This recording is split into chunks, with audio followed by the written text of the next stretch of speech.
días. ¿Cómo están todos los valientes de hoy? ¿Bien? ¿Ya terminó el partido Francia-Croacia? ¿Quién ganó? ¿Croacia? ¿Ganó Francia? O sea que ya podemos estar tranquilos. Yo quedé tranquilo desde hace otros días porque pues alguien me decía que eso era justicia divina. Yo diría que no, que es la ley de la compensación. Entonces yo ya después de que la ley de la compensación se dio, ya el mundial terminó para mí. Y sé que para muchos también termina el mundial y bueno que podemos estar juntos. ¿Por qué no cierras sus ojos por un momento? Y ahí donde tú estás, ponte en manos de Dios y dile: Señor, tú me trajiste a este lugar porque tú quieres algo de mí. Tú me trajiste a este lugar porque tú quieres que yo aprenda algo de ti. Tú me trajiste a este lugar porque tú quieres que cambie algo en mi vida, porque hay alguna actitud, hay algo que necesita ser transformado. Y si es mi vida entera, dile: Señor, aquí está. Yo pongo mi vida delante de ti. Haz en mí conforme lo que tú quieras. Hoy te pido, Señor, que me laves y me limpies de mi maldad y mi pecado. Hazme digno de estar en tu presencia. Abre mis ojos, Señor, para que pueda verte. Abre mis oídos, quita la cera de mis oídos para que pueda escucharte. Quita de mi corazón todo lo que impida que pueda sentir tu amor, tu presencia. Padre mío, dile: Señor, hoy quiero que tú tomes el control de mi vida. Entrónate en mi corazón donde tú debes estar y haz en mí conforme a tu misericordia.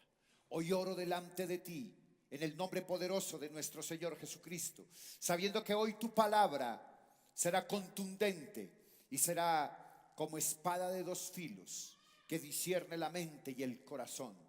Háblanos, Señor, porque tú nos trajiste con un propósito. Amén y amén. Yo no sé si alguna vez a usted le ha pasado que alguien le dice algo y usted dice: ¿será? Yo no creo. Y las cosas se van como cambiando. O usted lee un libro y es difícil que usted pueda creer. Es difícil que usted pueda entender en su mente lo que ese autor escribió. O cuando usted ve una película, dice: no, eso es por fuera de la realidad, eso es ficción, mera ficción. Pero mira, en esta tarea del estudio y la meditación de la palabra de Dios y la enseñanza de la palabra de Dios, me lleva a convencerme cada día más y más de que Dios va en contravía de mis pensamientos. Yo no sé si a usted le ha pasado alguna vez que usted piensa una cosa y Dios piensa otra, que usted quiere ir para un lugar y Dios lo manda para otro. Van como en contravía. Entonces yo me pongo a pensar esta cuestión de la mente de Dios, que es inescrutable. ¿Cómo podemos ir en diferentes rumbos o en diferentes rutas? Mira, encontré un texto en el libro de Isaías, en el capítulo 55, que expresa: porque mis pensamientos no son vuestros pensamientos, ni vuestros caminos son mis caminos. Y era un momento especial que el profeta Isaías estaba hablando al pueblo de Israel. Entonces reviso eso y, reflexionando sobre la última parte del versículo 33 de 1 de Samuel capítulo 17, me encuentro esa realidad y me doy cuenta que cuando Dios quiere trabajar con alguna persona, Él no se preocupa en qué universidad estudió. A Él no le interesa si estudió en MIT, en Harvard, en Columbia, si estudió en la mejor universidad del mundo, la Universidad Libre de Pereira, si estudió en la Universidad de Antioquia, en la universidad que sea. Al Señor no le interesa. A Él no le interesa saber cuántos posgrados en teología o doctorados tenga, si tiene abolengos. A Dios no le interesa si usted va al cielo y le dice: es que usted no sabe quién soy yo.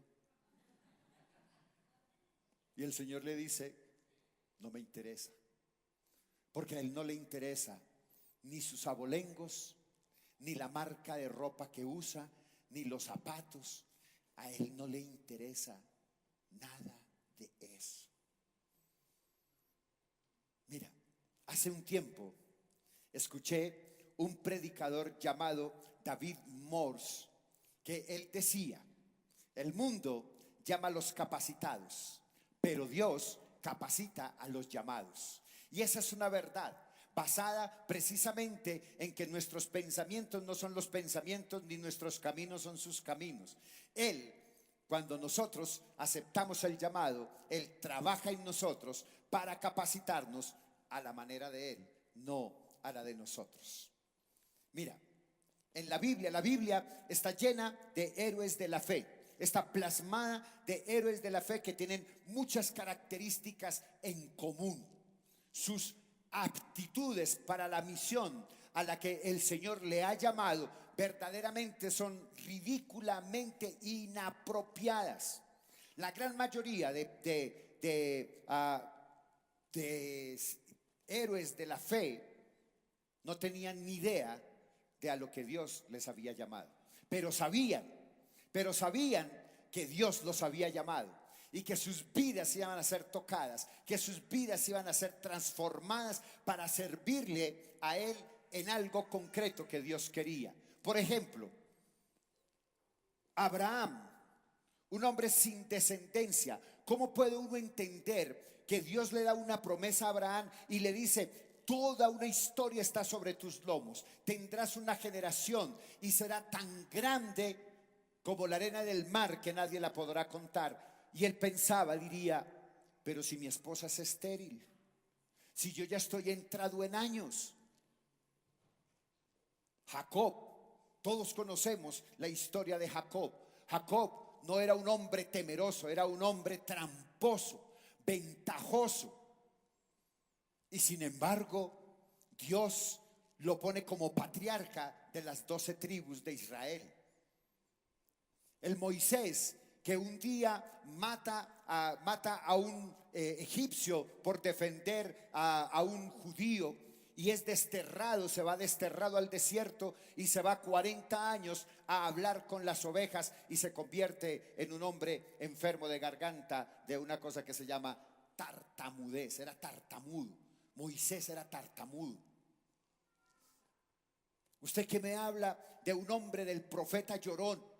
Jeremías era un hombre que era completamente temeroso. Él temía hasta de su propia sombra. A Pedro era un hombre derrotado, un hombre emocionalmente que todo le salía mal, todo iba mal, todo era mal para él. Era un hombre derrotado. O un hombre, Juan Marcos, que fracasó en todas las cosas.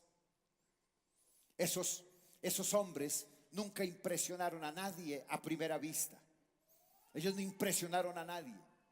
No eran carismáticos, no tenían nada para atraer multitudes. El mismo apóstol Pablo no tenía ninguna apariencia carismática. No llamaba la atención. Si usted lee un poco de la bibliografía del apóstol Pablo, se da cuenta que él era bajito, barrigón, tataret, era cascorbo. Y fuera de eso, hablaba a mil. No tenía nada. No tenía una apariencia como para tener esa influencia que tenía en la sociedad de la época. El mismo apóstol Pablo afirmó: Dios eligió lo que el mundo considera ridículo para avergonzar a los que se creen sabios, y escogió cosas que no tienen poder para avergonzar a los poderosos. Mis amados, nosotros traemos cargas, nosotros traemos hábitos, hemos hablado de ellos desde el principio de la serie. Tenemos hábitos buenos, tenemos hábitos malos y tenemos hábitos ocultos. Esos hábitos ocultos son los gigantes en los que más tenemos que trabajar, hábitos en los que tú y yo tenemos que trabajar. Por eso son ocultos. Es muy difícil. Es muy difícil trabajar en esos gigantes, en esos hábitos ocultos. ¿Saben por qué? Porque son los más difíciles de aceptar, son los más difíciles de reconocer. Por eso están ocultos. Mira, esos hábitos ocultos los enmascaramos y los disfrazamos con falsedad, con una falsa humildad, con falsa empatía, con falsa amistad, con esa palmadita. ¿Se acuerda que yo les he contado siempre con esa palmadita, que cuando la gente empieza a darme la palmadita, yo digo, o me está sacando los gases o me va a traicionar? La falsa amistad es uno de esos gigantes que con los cuales nosotros tenemos que trabajar y tenemos que luchar. El domingo anterior vimos dos tremendos gigantes en los cuales tenemos que trabajar todos. ¿Cuántos dije? Mire la persona que está a su lado y dígale, eso te incluye a ti. Si está su esposa, dígale, eso te incluye a ti, mamita. Número 1, juzgar por las apariencias. Ese juzgar por las meras apariencias es un gigante muy poderoso que tenemos que vencer.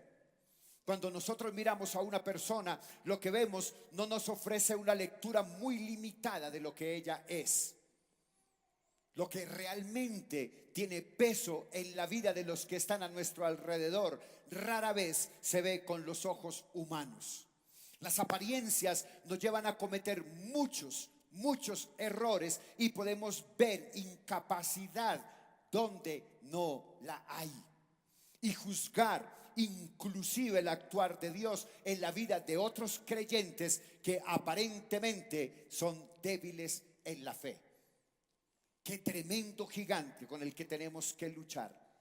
No, tenemos que cuidarnos de eso, de juzgar simplemente por la apariencia, y ser más cuidadosos y establecer lazos para poder tener la certeza de lo que estamos mirando, y nos vamos a dar cuenta que gran parte de las veces estamos equivocados.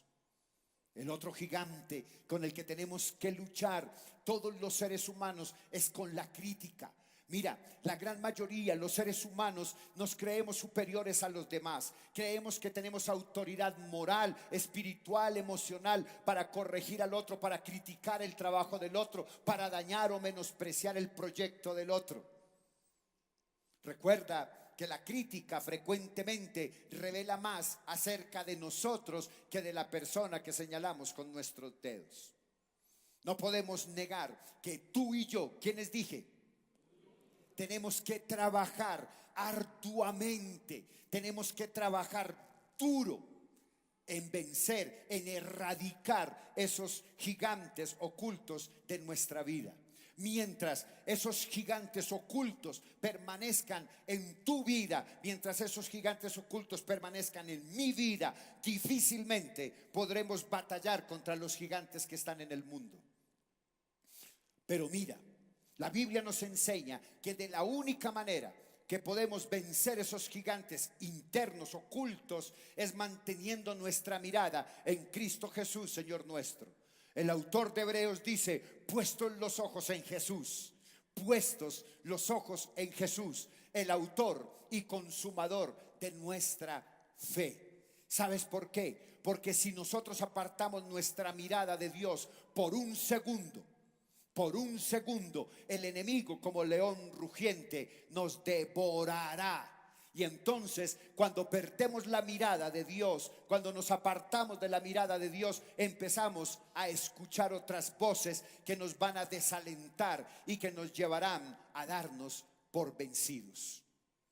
Hermanos, esto de estudiar esta guerra dispareja entre David y Goliat me lleva a entender que la enseñanza no está determinada por el Goliat ni por David. Hay unas enseñanzas que verdaderamente nos enriquecen como creyentes y hay que buscar el espíritu del texto para poder llegar a esa comprensión. Por eso yo quiero invitarle que nos sigamos deleitando en este estudio del primer libro de Samuel, capítulo 17, que más que una confrontación dispareja, es una tremenda enseñanza que me lleva a tener un estilo de vida conforme lo que Dios quiere. Voy a pedirle que se coloque de pie y mientras usted se va levantando, ubique el primer libro de Samuel, el capítulo 17. Primero de Samuel, capítulo 17.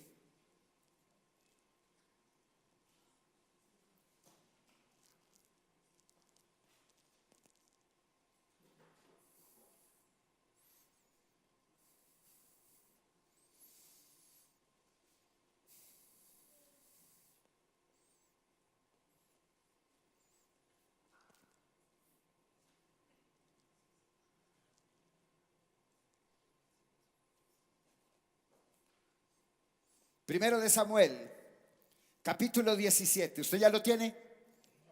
Ok, entonces vamos a ir al versículo 34. Primero de Samuel,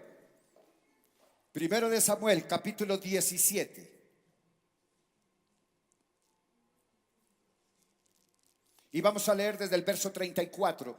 A mí me gusta mucho la forma como en la Nueva Traducción Viviente traduce el texto. Entonces yo lo voy a leer desde la Nueva Traducción Viviente, pero usted me puede seguir en la Biblia que tenga sin ningún problema.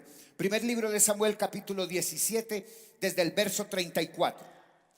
Pero David insistió, verso 34: he estado cuidando las ovejas y las cabras de mi padre. Cuando un león o un oso vienen para robar un cordero del rebaño, yo lo persigo con un palo y lo rescato el cordero de su boca. Si el animal me ataca, lo tomo de la quijada y lo golpeo hasta matarlo.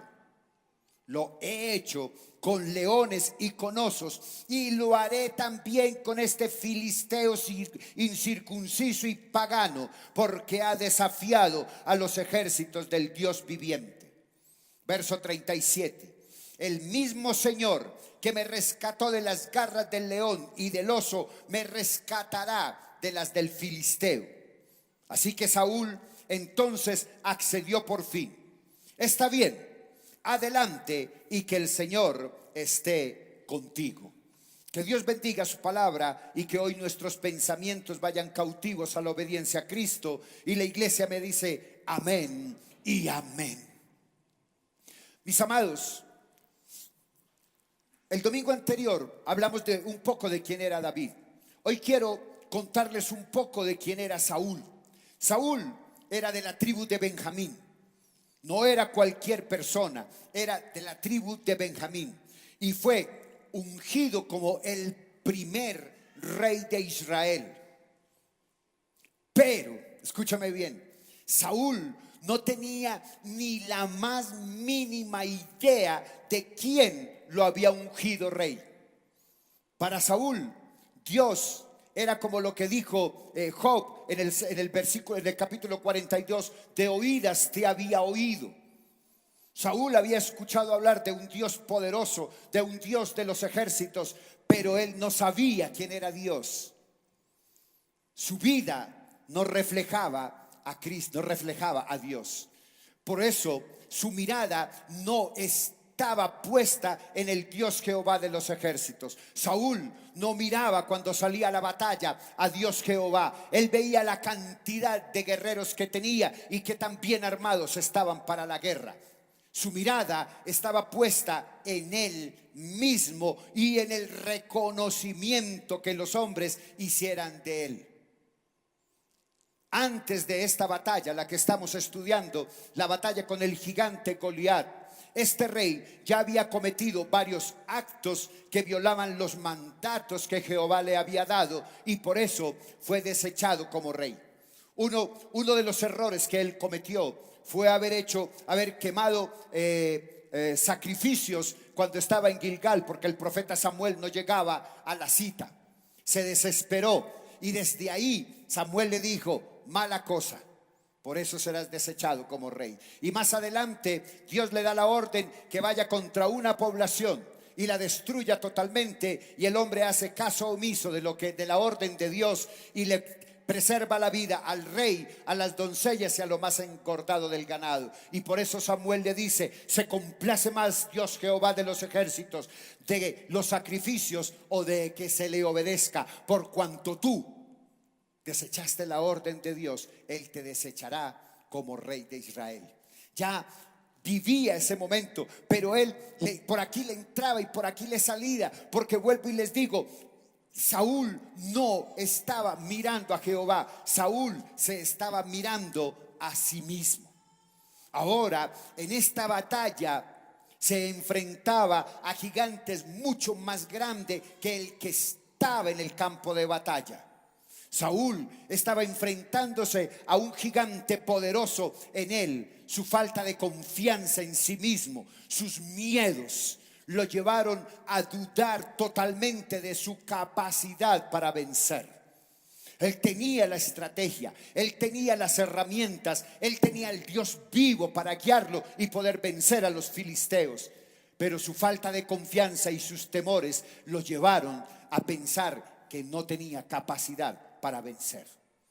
Mis amados, cuando nosotros perdemos nuestra mirada de Dios, no pasará mucho tiempo para tener esos sentimientos de desesperanza. Y peor aún, mira, esos gigantes internos, esos gigantes ocultos, son contagiosos.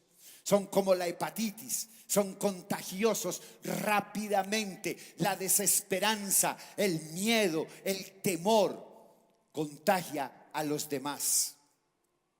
Llena de pesimismo y de cobardía a todos los que le rodean. Saúl estaba lleno de miedo. Saúl estaba temeroso porque tenía miedo de enfrentar ese gigante. Y todo el ejército que estaba detrás de él, que lo estaba viendo que tan valiente era, también se llenaron de miedo. Mis amados, lo que estaba sucediendo con el rey lo llevó a pensar a él que nadie podía vencer al gigante. Él se veía incapaz. Entonces reflejó esa incapacidad en los demás, y por importante o grande que fuera, lo vio pequeño para vencer. Él expresó esos temores acerca de la valentía y de la tarea que el joven David estaba a punto de realizar. El rey tenía un problema, tenía miopía, porque el rey Saúl solamente vio a un joven inexperto, pero no vio que con el futuro rey David estaba el gigante de gigantes que siempre estaba con él. Mira, lo que iba a enfrentar David no iba a ser la primera vez ni la primera situación de peligro que él le tocaba enfrentar. Él dice en el texto que en más de una ocasión había tenido que defender a las ovejas de su padre de los feroces ataques de un oso o de un león. Él, corajudo, valiente, este joven pastor había logrado rescatar de la boca de las fieras a los corderos robados y había eliminado la amenaza, matando los animales que podían volver al rebaño. Mis amados,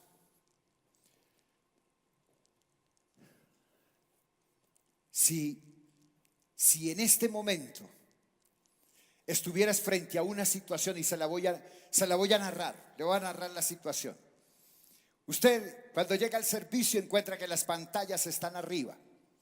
Tuvimos una situación que impidió que nosotros pudiéramos transmitir. En este momento no tenemos transmisión ni tampoco tenemos proyección.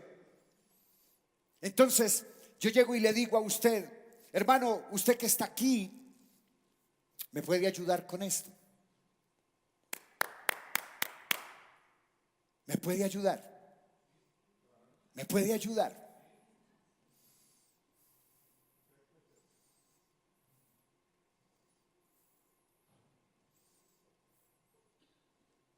¿Ves la situación? Necesitamos un ingeniero de sonido, necesitamos un ingeniero eléctrico, necesitamos un electricista. ¿Cuál sería su respuesta? Usted puede decirme, pastor, sí, necesitas un ingeniero. Parece que hay un problema de cableado. ¿Y entonces por qué prendieron los videobines? Entonces es un problema de configuración. Necesitas un ingeniero de sistemas. Y el ingeniero de sistemas vino al primer servicio. No, pastor, no. ¿Sabes qué? Sí, yo tengo idea más o menos de cómo solucionar el problema, pero yo no me le meto a eso porque es demasiado complejo. Eso es demasiado complejo. Es más bien buscar a los que saben. Más o menos esa sería su respuesta. Mi amado, voy a decirle algo. La confianza que me inspiro, no la confianza que inspiro en los demás. El domingo anterior vimos la confianza que inspiro en los demás, pero hoy estamos hablando de la confianza que me inspiro, la seguridad que yo tengo. La confianza que me inspiro hace que practique afuera lo que soy adentro. Hermanos, si tú tienes una verdadera intimidad con Dios, ten la plena seguridad de que Él nunca te va a poner en un lugar donde no puedas responder. Así ese no sea tu fuerte. Alfonso dijo, dígame qué hay que hacer. Y estoy seguro que si traemos una escalera, ese hombre se quita el saco y la corbata y se sube a mirar ahí, así le pega un pringonazo a ese videobeam. Él no es ingeniero, él es abogado. Pero ¿qué es lo que hay que hacer? Yo creo que la actitud que nosotros tenemos que tener es qué es lo que hay que hacer. Usted se acuerda del profeta Isaías en el capítulo 6, cuando el Señor le dice, ¿y quién irá por mí? Y él dijo, heme aquí, envíame a mí. Pero nosotros somos temerosos de eso, porque no tenemos la confianza, la seguridad y la certeza de cuál es el Dios que yo estoy viendo. ¿Cuál es el Dios? ¿Dónde está puesta realmente mi mirada? Dios nunca te va a poner en un lugar donde tú no puedas responder. ¿Sabes por qué? Porque Él te conoce a ti. Porque Él conoce cómo eres tú cuando estás a solas con Él. David no tenía ni idea de estrategia militar, pero sí había matado un oso, sí había matado un león con sus propias manos a punta de palo.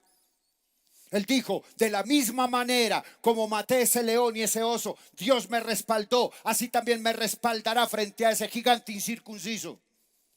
Hermano, yo no sé de ingeniería, pero si me toca subirme a mirar ese videobeam, yo me subo y lo miro. Y si me toca barrer el tapete, barro el tapete. ¿Qué es lo que hay que hacer? ¿Sabe por qué? Porque es que yo no estoy para agradar a los hombres. Esa historia mía ya pasó hace rato. Estoy para agradar a Dios. Porque el apóstol Pablo dice que si yo busco más agradar a los hombres, entonces no sería discípulo de Cristo. David quería agradar a Dios, no a Saúl ni a Mical, su futura esposa. Hermanos, cuando leemos, cuando nos detenemos a estudiar esta parte de la historia, más allá de una batalla, vemos que hay cosas preciosas y enseñanzas. Hoy quiero compartirles 3 enseñanzas que nos van a dejar asombrados. Tremendas enseñanzas. Número 1, la primera enseñanza. Resulta complicado practicar en público aquello que no forma parte de nuestra vida cuando estamos a solas. Muchachos, mire, voy a contarles algo. Una persona que respeto mucho y que tiene a propósito toda la razón me dijo un día, pastor, es que usted no canta por fa, usted canta por fe. Y sé que tiene toda la razón. ¿Sabe por qué? Porque yo no soy cantante. Porque yo no tengo educada la voz. Porque cuando yo estoy en intimidad con Dios, yo no canto. Cuando yo estoy en intimidad con Dios, yo leo y estudio. Cuando yo estoy en intimidad con Dios, lloro delante de Él, gimo delante de Él. Cuando estoy en intimidad con Dios, estoy de rodillas, no cantando. Cantante es su cantante. Pero si usted me quiere poner a cantar, ¿qué es lo que tengo que hacer? ¿Cómo fue que dijiste? ¿Qué hay que hacer? Si que ellos tengan la voz educada no me acompleja para nada, porque si no los tenemos a ellos, entonces yo le digo a John, le digo a Cata, le digo a Alfonso, le digo a Danilo, a María Adis, que vengamos y subamos y cantamos. ¿Tú también vendrías? Claro, venga y cantemos, así desafinemos, pero tendremos que aprender, ¿verdad? Lo que soy en intimidad con Dios es lo que expreso afuera. Hermanos, usted se acuerda cuando hablamos de que los gigantes primero hay que vencerlos de rodillas delante de Dios en el cuarto de guerra. Esa es la verdad. Cuando tú y yo sabemos que los tenemos, que tenemos hábitos ocultos que son malos en nuestra vida y que son gigantes, si esos gigantes no los vencemos primero en el cuarto de guerra de rodillas delante de Dios, entonces cuando salgamos al mundo que nos ve, nos acobardamos y seremos vencidos porque desconocemos las herramientas para poder vencer. Primero, tú vas a la presencia de Dios, estás en la presencia de Dios y sales a enfrentar cualquier gigante que se ponga en tu camino. Hermanos, mira un ejemplo bien claro. Cuando nosotros venimos al servicio de adoración, difícilmente podemos encontrar un espíritu de adoración que propone el servicio si no estamos acostumbrados a lograr en la intimidad de nuestra vida personal.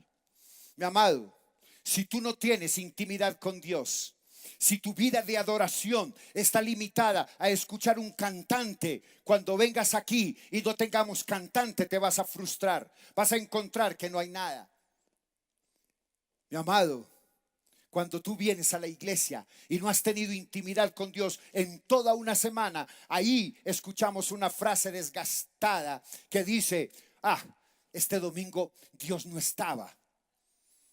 Dios no está en este lugar. El Espíritu Santo no se movió en este lugar. No fui ministrado por Dios.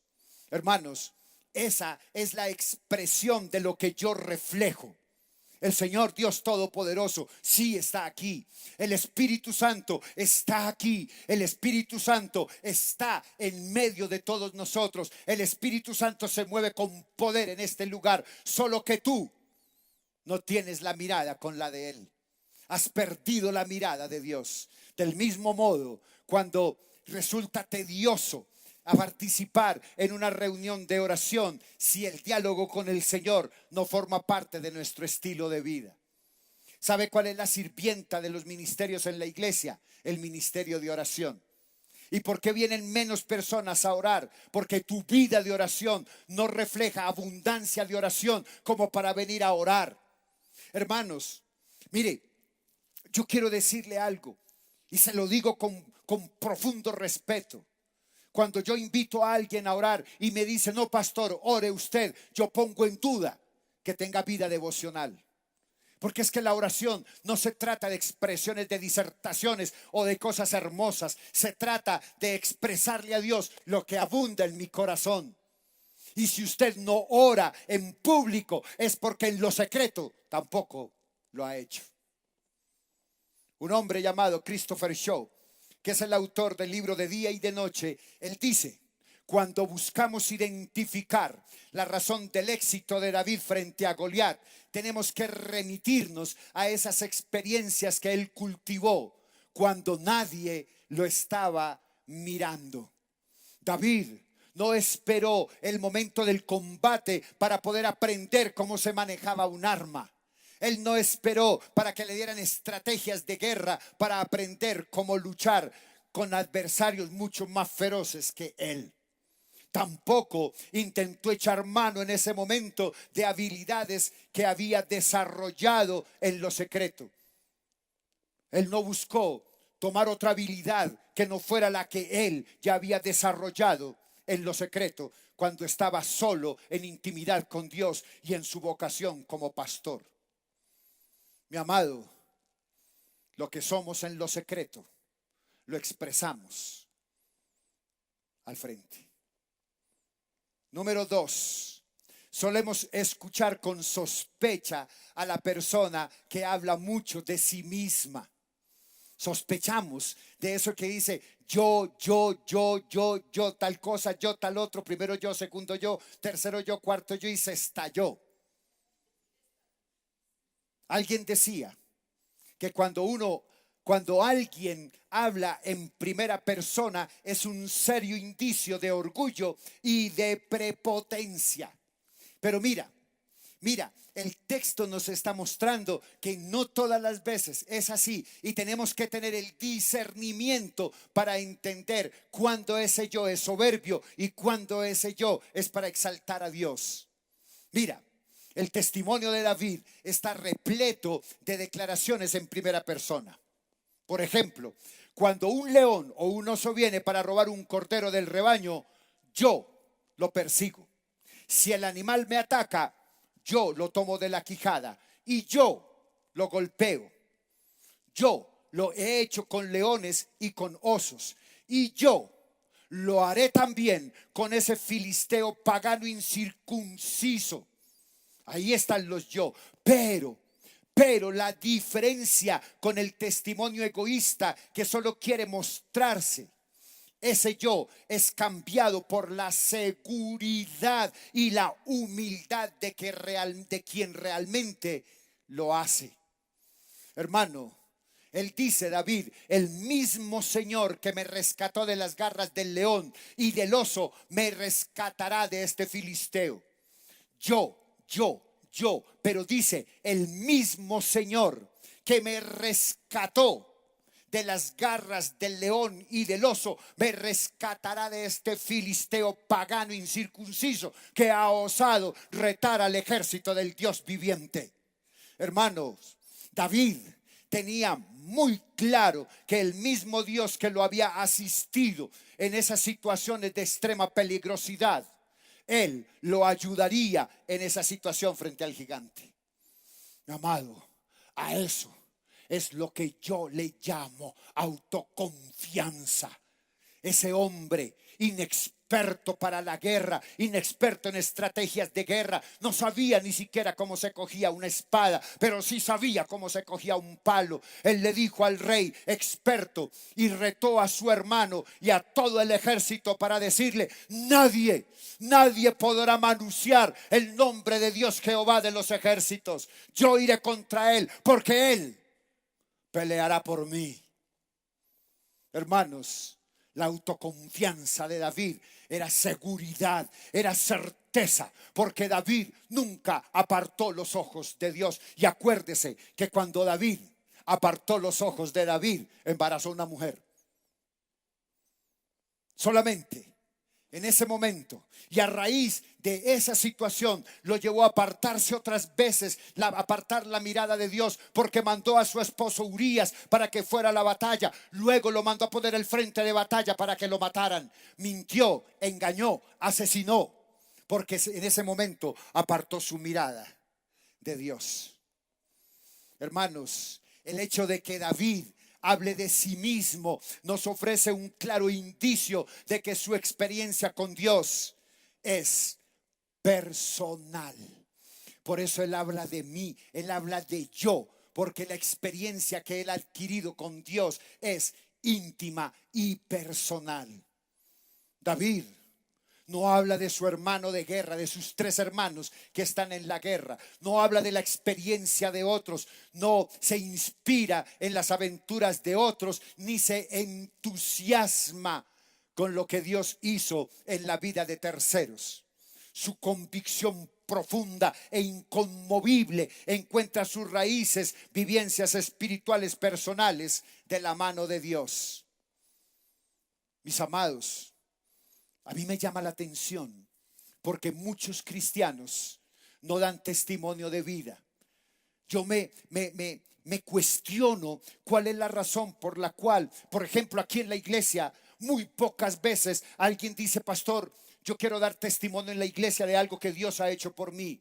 Y no entiendo por qué, pero sí sé por qué. Porque esos cristianos tienen temor de ser juzgados y criticados por la misma iglesia. Hermanos, yo fui un hombre rescatado por Dios. Yo fui un hombre rescatado del adulterio. Fui un hombre rescatado del alcohol, de la grosería. Fui un hombre rescatado de los negocios ventajosos. Fui un hombre rescatado por Dios, por su sola misericordia. Y en alguna ocasión, cuando contaba mi testimonio a un grupo de personas, alguien se me acercó y me dijo: César, esas cosas no se cuentan, porque es que acabarían con tu imagen y con la imagen de tu esposa.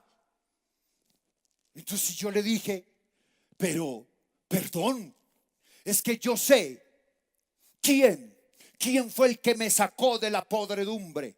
Es que yo sé quién me sacó de donde yo estaba. Yo sé quién restauró mi vida. Yo sé quién restauró mi hogar, quién restauró a mis hijos. Yo sé quién restauró mis finanzas. Yo no tengo miedo, no tengo temor a perder una imagen que los hombres quieren ver.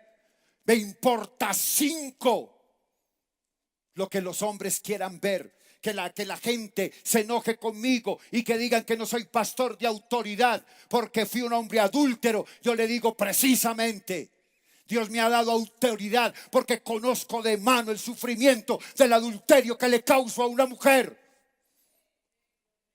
Y puedo hablar con seguridad del daño que causa.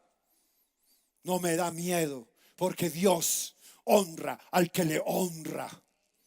Hermano, voy a decirle algo. Yo estoy seguro. Estoy seguro. Y mi esposa es testigo que por ese testimonio que nosotros damos, que ella da desde la perspectiva de ella y que yo doy desde la perspectiva mía, muchas personas han sido restaurados, han visto la misericordia de Dios en sus vidas, hermanos. Y yo digo esto: si Dios lo hizo conmigo, Él también lo hará con cualquiera de ustedes. Hermanos, la historia de otros puede motivarme a vivir vidas con mayor compromiso y pasión. Pero es triste que cuando los únicos testimonios que usted tenga para dar es lo que Dios ha hecho en la vida de otros y no en su propia vida. Por miedo, por el qué dirán de la gente.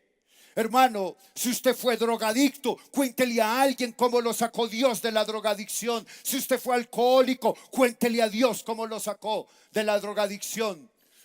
En alguna ocasión, alguien me dijo: pastor, yo quiero saber cómo saliste del adulterio.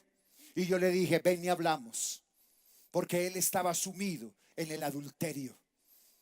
Y la experiencia que yo le compartí no fue una experiencia 100% espiritual, no fue una experiencia 100% de arrepentimiento, fue una experiencia de vivencia que lo llevó a entender cuál era la causa del adulterio, no el pecado del adulterio.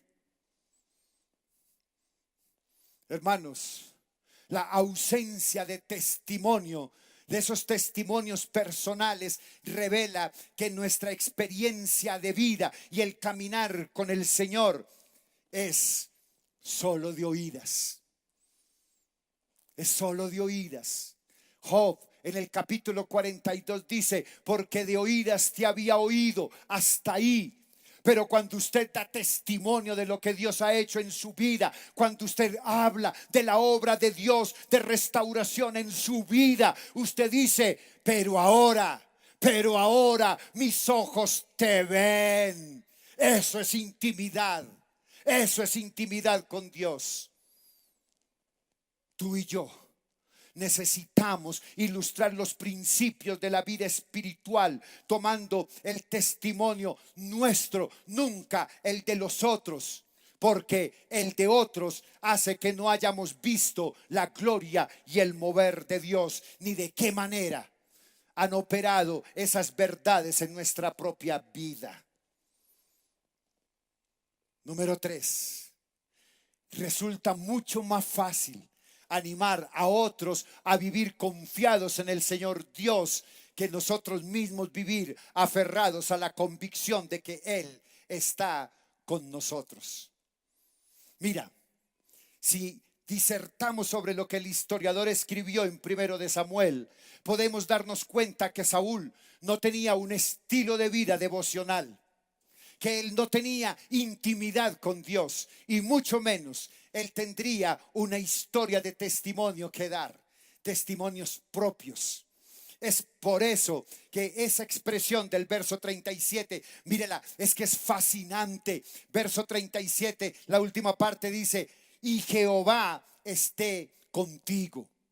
Un hombre sin testimonio, un hombre que no tiene convicción de Dios, un hombre que no ha buscado a Dios, un hombre que no tiene vida devocional, le dice eso a un hombre en intimidad con Dios. Esa expresión suena hueca, vacía. Ahora voy a llevarle a que comprenda por qué los evangélicos y yo como evangélico no soy propio de la jerga evangélica. Cuando usted se despide de alguien, ¿usted qué le dice?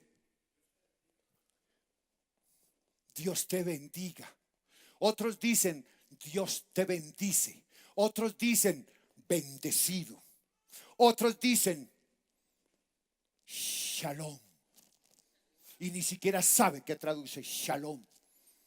Y esa despedida suena hueca si usted primero no ha sentido esas bendiciones en su propia vida. Hermano, si usted sale una mañana sin hacer el devocional, no le diga a nadie Dios le bendiga, porque no le van a creer, porque se evidencia en su mirada, en su actuar, que usted no salió bendecido por Dios. Y usted bendice porque ha recibido bendición. Como dice alguien, bendecidos para bendecir. Iglesia, quiero que usted caiga en cuenta de esto. Si Saúl creía que Dios podía estar con David, ¿por qué razón él no se apropió de esa convicción para su propia vida y salió al frente de batalla antes que llegara el ungido de Jehová? ¿Ah? ¿Verdad? Yo no sé, pero hay una emisora que tiene una publicidad muy interesante. Yo no voy a decir el nombre de la emisora, pero la publicidad, pero más o menos dice, y que escucho mucho.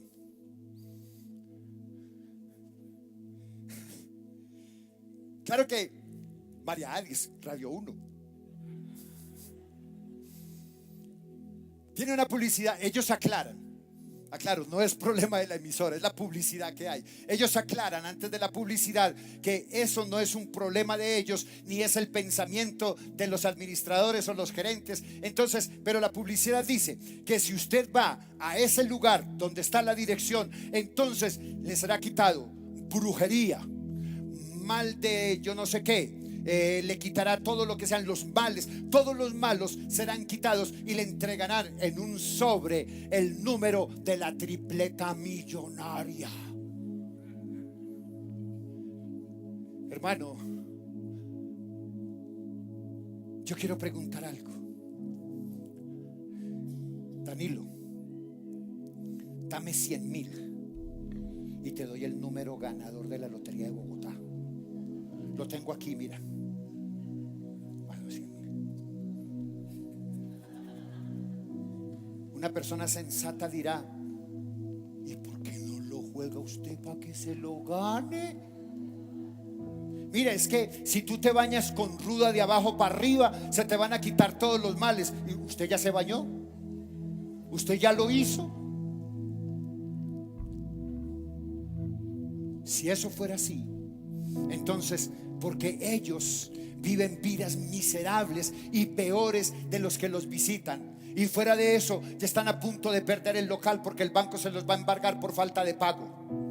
Si tienen el número si tienen la habilidad, si tienen el discernimiento para sanar los males y poder dar el número ganador, ¿por qué primero no lo hacen ellos para que se evidencie que son ganadores y no perdedores que quieren abusarse de las necesidades de los demás?